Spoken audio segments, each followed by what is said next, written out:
Hello, good morning, नमस्कार. चला तर मग सुरुवात करूया. तू तिथे मी कथेच्या नवीन भागाला. यशने थोड्या अंतरावर आपली कार थांबव आणि ड्रायव्हरला इशारा केला. तसा ड्रायव्हर इशारा समजून बाहेर निघून गेला. तर सिया न समजून यशच्या दिशेने बघू लागली. सर, सगळं क्लीन आहे, ड्रायव्हरने सांगितलं. तसा यशने त्याला इशाऱ्याने जायला सांगितलं. याचा इशारा मिळताच ड्रायव्हर आपल्या जागी येऊन बसला. सिया, आता तू बाहेर जाऊ शकतेस. आपल्याला कुणीही एकत्र बघणार नाही, यश म्हणाला. तसे सिया सुद्धा हो बोलत गाडीतून उतरली. डॉल, मी स्वतःवर तर काहीही टिप्पणी घेऊ शकतो, पण तुझ्यावर कुणी बोट जरी उचलला तरी मला चालणार नाही.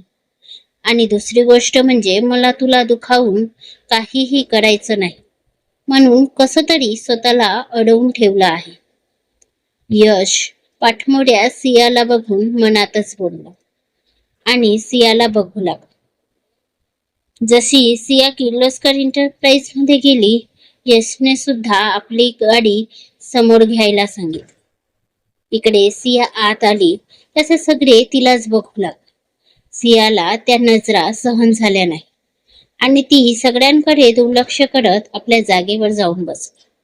अचानक मागून कोणीतरी तिला घट्ट मिठी मारली. तो स्पर्श सिया कधीच विसरू शकत नव्हती. निया, सिया हळूच म्हणाली. हो मिस, पण मी तुझ्याशी बोलणार नाही. 2-3 दिवस कुठे होतीस तू? आणि तुझा फोन का बंद येत होता? हा, हे बघ, जर तू पुन्हा अशी वागलीस ना तर मी आंटीला तुझी चुगली करेल. निया बोलत सुटली होतीस की तिचं शेवटचं ऐकून सियाला पुन्हा भरून आलं आणि ती तोंडावर हात ठेवून रडू लागली. ए ए सिया, काय झालं? तू तू अशी का रडतेस? आंटी आंटी ठीक तर आहे ना? बोल ना. निया तिला आपल्या मिठीत घेत बोलली. तर सिया अजूनही तिच्या मिठीत हुमसत होती. आता मात्र नियाला घाबरून येत होतं. जितकं नियाला सियाविषयी माहिती होतं त्यानुसार सिया रडून खचणाऱ्यातली मुलगी नव्हती. परिस्थिती कशीही असली तरी न डगमगणारी, सामना घेणारी स्ट्रॉंग मुलगी होती. पण आज तिचं असं रडणं नियाला घाबरायला पुरेसं होतं. ए सिया, काय झालं हा? अशी का रडतेस? हे बघ, जे असेल ना ते मला लवकर सांग. मला आता भीती वाटत आहे ग. निया सियाचा चेहरा ओंजरीत घेत बोलली आणि तिच्या डोळ्यात बघू लागली, जणू जाणून घेण्याचा प्रयत्न करत होती. तर सियाचे डोळे अजूनही वाहत होते. निया, ते आई आई बोलत सिया पुन्हा नियाला बिलकली. आंटी आंटी काय सिया? निया आता आणखीच घाबरून बोल. तिची भीती खरी नको व्हायला इतकंच काय ती मनात बोलत होती. आई बोलून सियाने तिला बघत मान इकडे तिकडे केली आणि आई म्हणून किंकारी फोडली. तसं नियाने आपले डोळे घट्ट मिठून घेतले आणि सियाला ओढून आपल्या मिठीत कैद केली. घे, पाणी पी. थोड्या वेळाने नियाने तिला स्वतःपासून दूर केलं आणि तिचे अश्रू पुसत बोल. सिया सुद्धा पाणी पिऊ लागली. हे कधी झालं? नियाने हळूच विचारलं. परवा, सिया हळूवार पण दुःखाने. सॉरी सिया, निया म्हणाली. तसे सिया तिला बघू लागली. स्वतःला तुझी बेस्टी बोलावून घेते, पण जेव्हा माझ्या बेस्टीला माझी सगळ्यात जास्त गरज होती मीच हजर नव्हती. पण मला तुझं घर माहिती नव्हतं आणि तुझा फोन पण लागत नव्हता, म्हणून नियाला आता खूप गिल्ट वाटत होतं. इट्स ओके निया, मला सुद्धा कुठे होश होता, ते तर सरांनी सांभाळलं म्हणून. सिया बोलण्यात बोलून गेली, पण तिच्या तोंडून यशचं ऐकून निया चमकून तिलाच बघू लागली आणि आता तिचं लक्ष सियावर गेलं. हलक्या निळ्या रंगाची साडी, हातात मॅचिंग बांगड्या आणि केसांना समोरून थोडं साईड केलेलं, गळ्यात एक काळा धागा. निया खूप निरखून सियाला बघत होती. मग काही आठवून तिच्या ओठांवर स्माईल आली आणि ती हसतच आपल्या जाग्यावर बसली. मी तुला माफ नाही करणार. इतकं सगळं झालं आणि तुला मला सांगावंसं सुद्धा नाही वाटलं. माझी बेस्टी ती इतक्या दुःखात होती आणि तू मला साधं मेसेज सुद्धा केला नाही. हं. बोलत मियाने आपली मान फिरवून घेतली. तर समोर असलेला यश मात्र गालात हसत तिलाच बघत होता. आता असा काय बघतोस? मी काही जोक केला का? मिया डोळे बारीक करून यशला बघत म्हणाली. बघू दे प्रिन्सेस, आज खूप दिवसांनी तुला असं बघत आहे, यश गहिवरून म्हणाला आणि त्याने आपले हात पसरवले. तशी निया धावत जाऊन त्याच्या मिठीत शिरली. यशने सुद्धा आपल्या हातांचा वेढा तिच्या भोवती घट्ट करून घेतला. I miss you so much princess. तू माझ्या जवळ असून सुद्धा मी तुला मिठीत घेऊ शकत नाही, तुला जवळ करू शकत नाही. यश तिच्या केसांवर ओठ टेकवत बोलली. I miss you too bro, Niya बोलली आणि आपली पकड यशच्या पाठीवर घट्ट केली. दोघेही भाऊ बहीण थोडा वेळ एकमेकांची मिठी अनुभवत होते. बरं, आता सांग काय ऑर्डर करू? यश तिला समोरच्या चेअरवर बसवत म्हणाला. आता ते दोघे एका रेस्टॉरंट मध्ये होते. यशने तिला स्वतः बोलावून घेतलं होतं. आता तुमच्या मनात विचार आला असेल की जर निया आणि यश दोघे भाऊ बहीण आहेत तर मग निया किर्लोस्कर निवास मध्ये का नाही, ती एकटी का राहते? तर त्याचं उत्तर आपल्याला समोर मिळेलच. आता वळूया आपल्या कथेकडे. I am so happy bro, finally तुला तुझी डॉल मिळाली. निया आनंदात बोलली. ती खरंच आपल्या दादासाठी खूप खुश होती.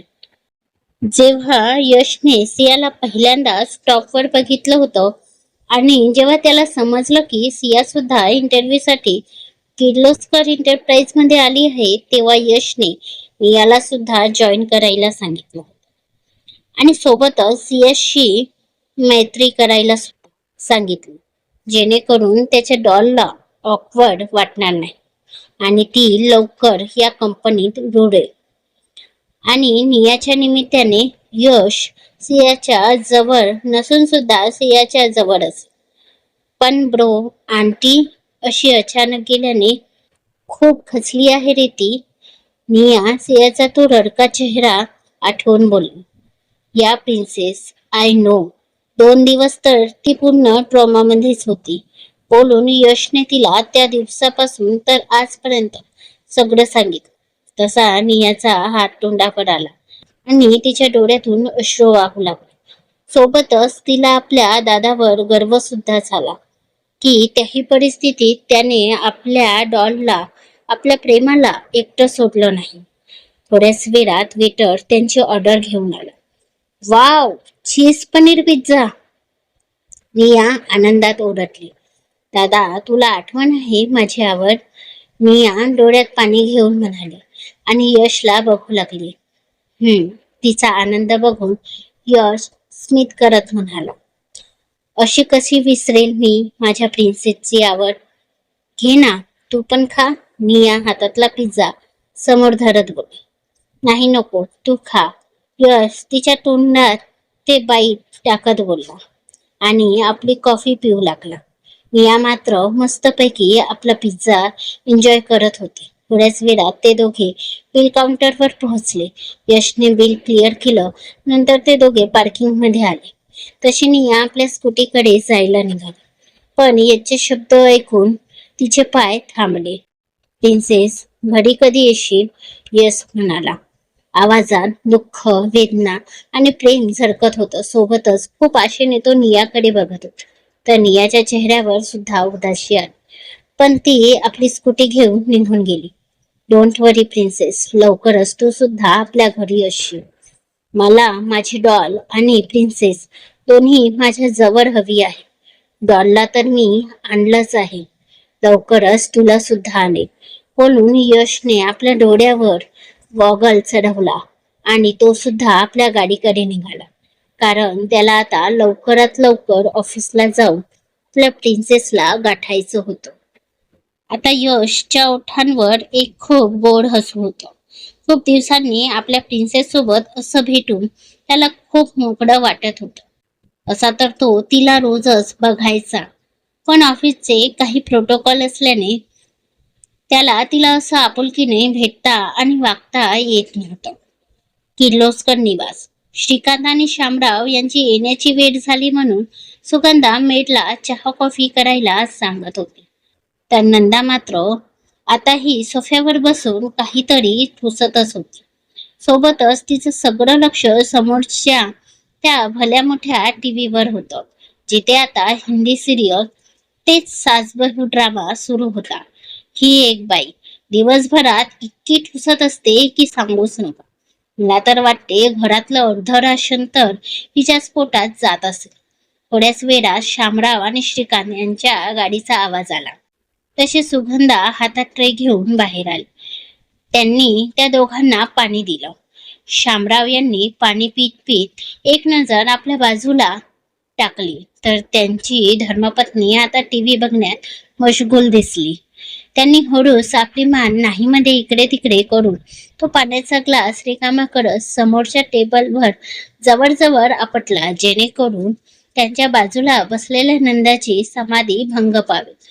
पण छे, काही केलं तरी या बाईची टीव्हीवरची नजर हटवणे त्यांना तरी या जन्मात जमणार नव्हतंच. लक्षणच तशी होती म्हातारीची. इतकं लक्ष जर तिने स्वतःवर दिलं असतं ना, तर आज 200 किलोचं पोतं बनवून बसली नसती. पण हिला आता सांगून काय उपयोग? उलट आपल्यालाच बोलायची, मुख कुठे जाड आहे, मी तर कॅटरीना कॅफ आहे. इतक्यात चंदा सुद्धा सगळ्यांसाठी चहा आणि सोबतच काही बिस्किट घेऊन आली. सुगंधाने ते सगळ्यांना दिलं. आता मात्र म्हातारीने तो लगेच घेतला. बाबा, मला काही बोलायचं होतं, सुगंधा म्हणाली. तसं श्रीकांत, शामराव आणि नंदा तिला चमकून बघू लागले. सुनबाई, तुला असं काय बोलायचं होतं की तू यांच्या येण्याची वाट बघत बसलीस? मला सांगितलं असतं तर मी काही तुला हाताला धरून बाहेर काढणार नव्हतीच. नंदाने आपला टोपणा मारून तिचा कधीही न तुटणारं रेकॉर्ड कायम ठेवलं. यातच म्हातारीला काय ते आनंद झाला हे तिच्या चमकणाऱ्या थोबाडावरून दिसून येत होतं. बोला सुनबाई. शामराव आपल्या बायकोच्या नाटकाला कंटाळून सरळ मुद्द्यावर येत म्हणाले. बाबा, मला असं म्हणायचं होतं की यश सियाचं लग्न कशा पद्धतीने झालं आपल्याला माहीतच आहे. त्या सियाची तब्येत अशी होती की आपण लग्नानंतर कुठल्याही विधी करू शकलो नाही. मग तुला काय बोलायचं आहे? त्या हिटलरच्या मर्जी विरुद्ध पुन्हा लग्न लावून देऊ त्याचं? नंदा, नाही आई, तसं नाही, पण निदान त्या दोघांना देवाचा आशीर्वाद तर मिळायला हवं नाही का? बोलून सुगंधा सगळ्यांना बघू लागली. म्हणून बाबा, जर तुम्ही आणि आईने जोर बांधला तर यश नक्कीच सियाला घेऊन आपल्या कुलदेवीच्या मंदिरात जाईल. आता तर सिया सुद्धा ठीक आहे. बरोबर आहे सुनबाई तुमचं. आम्ही आजच बोलतो त्याच्याशी. ही आपल्या घराण्यातली परंपरा आहे. ती नवीन पिढीनेच पुढे न्यायला हवी आणि जपायला सुद्धा. शामराव म्हणाले, आम्ही बोलू त्याच्याशी. जमलं तर उद्याच त्याला आणि छोट्या सुनबाईला पाठवून सुद्धा देऊ. किर्लोस्कर एंटरप्राइज. इकडे आता ऑफिस सुटण्याची वेळ होत आली होती. सगळे एम्प्लॉय एक एक करून आपलं काम संपवून निघण्याच्या तयारीत होते, तर सिया मात्र अजूनही आपल्या कामात बुडाली होती. निया आज हाफ डे टाकून आधीच कॅफे मधून सरळ आपल्या फ्लॅटवर निघून गेली होती. हे सिया, ऑफिस वेळ संपली आहे, चल लवकर. टीचर्स डिपार्टमेंट मध्ये असलेल्या एका मुलीने तिला आवाज दिला. तशी सियाने आपली मान वर केली आणि त्या मुलीला स्मित करत होकार दिला. तशी ती मुलगी निघून गेली. सिया सुद्धा आपली बॅग घेऊन खाली आली. पण आता जायचं कसं? कारण नेहमी तर ती बसने आपल्या घरी जात होती. आज पण सियाला आपल्या घरी जायचं होतं, पण आता तो रस्ता बदलला होता. त्यात यश घरी गेला की नाही हे सुद्धा तिला माहित नव्हतं. कारण जर यश तिथेच असेल आणि ती घरी पोहोचेल तर घरच्यांच्या प्रश्नांची तिच्याकडे काहीच उत्तर नव्हती. पण तिला हे चांगलंच माहित होतं की यश तिला घेतल्याशिवाय घरी जाणार नाही. तसंच जर असतं तर त्याने तिला सांगितले असते आणि तिच्यासाठी गाडी सुद्धा पाठवली असती. इतकं तर ती आता यशला ओळखत होती. आणि म्हणून ती इकडे तिकडे बघत होतीच की अचानक तिच्या समोर कार येऊन उभी झाली. तसं तिने मनातच सुटकेचा श्वास घेतला. तिने आजूबाजूला नजर टाकली तर आता तिथे कुणीही नव्हतं. गार्ड सुद्धा आत चेक करायला गेला होता. तशी सिया पटकन गाडीत बसली आणि तिला असं कुठलाही बहाणा न करता आत आलेलं बघून याच्या ओठांवरची स्माईल आणखी गडद झाली. खरं तर जेव्हा त्याने सियाला त्याची वाट पाहताना बघितली होती तेव्हाच याच्या ओठांवर स्माईल आली होती.